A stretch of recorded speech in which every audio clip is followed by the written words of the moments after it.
अकबर बीरबल की कहानी। मूर्ख लोगों की सूची।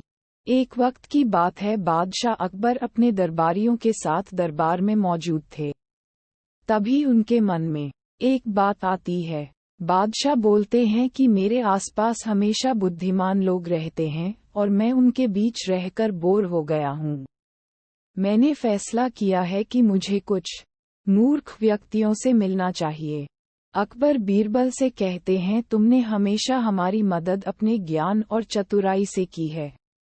हम चाहते हैं कि इस बार भी तुम ऐसा ही कुछ करो और हमारे लिए 6 मूर्ख व्यक्ति ढूंढ कर लेकर आओ।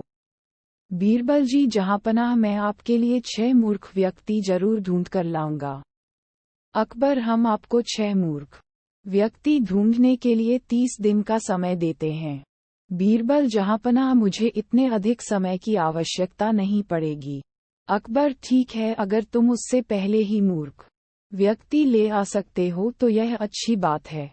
इसके बाद बीरबल मूर्ख व्यक्तियों की तलाश में निकल पड़ता है।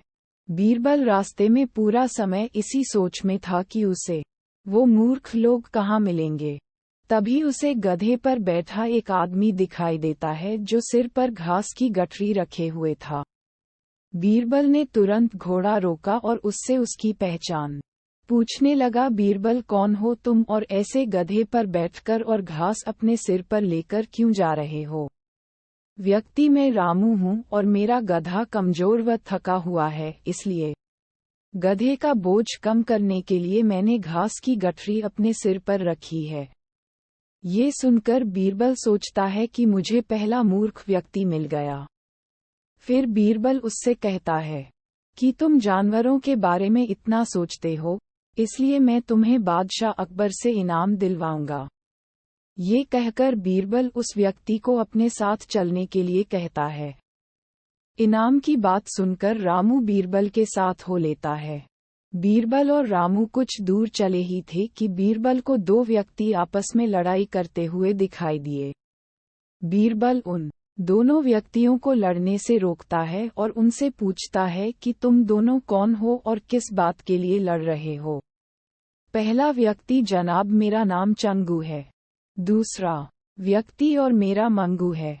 मंगू, जनाब, मुझे चंगू कहता है कि इसके पास शेर है जिसे वो मेरी गाय के शिकार के लिए छोड़ेगा। चंगू, हाँ, मैं ऐसा ही करूँगा और मुझे बहुत मजा भी आने वाला है। बीरबल, कहाँ है तुम लोगों की गाय और शेर? मंगू, जनाब, जब भगवान हमें वरदान देने आएंगे तो मैं उनसे गाय मांगूंगा और चंगू शेर मांगेगा, जिसे यह मेरी गाय पर छोड़ने की बात कर रहा है। बीरबल, अच्छा, ये बात है। उनकी बातें सुनकर बीरबल समझ गया कि उन्हें 2 और मूर्ख व्यक्ति मिल गए हैं।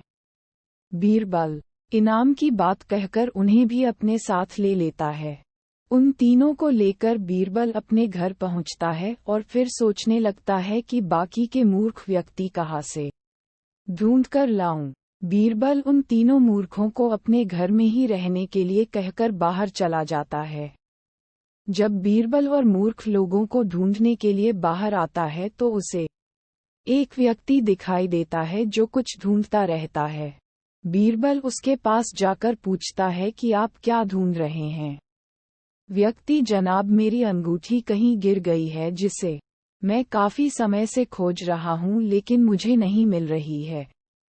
बीरबल, क्या आपको पता है कि अंगूठी कहाँ गिरी थी? व्यक्ति, दरअसल मेरी अंगूठी यहाँ से दूर उस पेड़ के पास गिरी थी लेकिन वहाँ अंधेरा होने के कारण मैं यहाँ उसे ढूंढ रहा हूँ। बीरबल, अच्छा, ये बात है। आप कल हमारे साथ बादशाह के दरबार में चलो।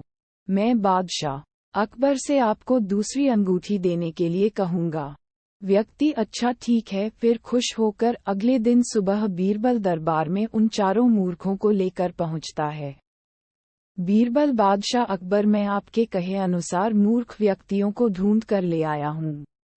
अकबर, बीरबल, तुमने तो एक ही दिन में मूर्ख व्यक्ति ढूंढ लिए, क्या हमारे राज्य में मूर्खों की संख्या अधिक है और तुम यकीन के साथ कैसे कह सकते हो कि ये व्यक्ति मूर्ख हैं? बीरबल ने बादशाह से सारी बातें बताई। फिर अकबर कहते हैं कि ये तो केवल 4 ही लोग हैं, बाकी के 2 मूर्ख कहाँ हैं?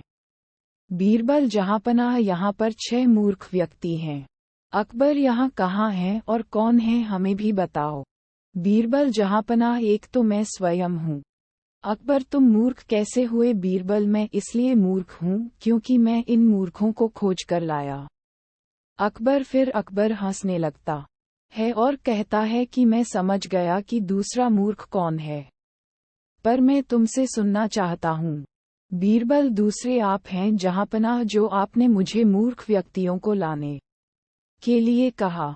बीरबल की बातें सुनकर अकबर उसकी प्रशंसा करने लगते हैं और कहते हैं कि बीरबल के पास हर सवाल का जवाब होता है। कहानी से सीख, दिमाग और चतुराई से हर मुश्किल काम आसान हो सकता है, लेकिन ऐसे कामों में अपना कीमती समय व्यर्थ नहीं करना चाहिए जिसका कोई मतलब न हो।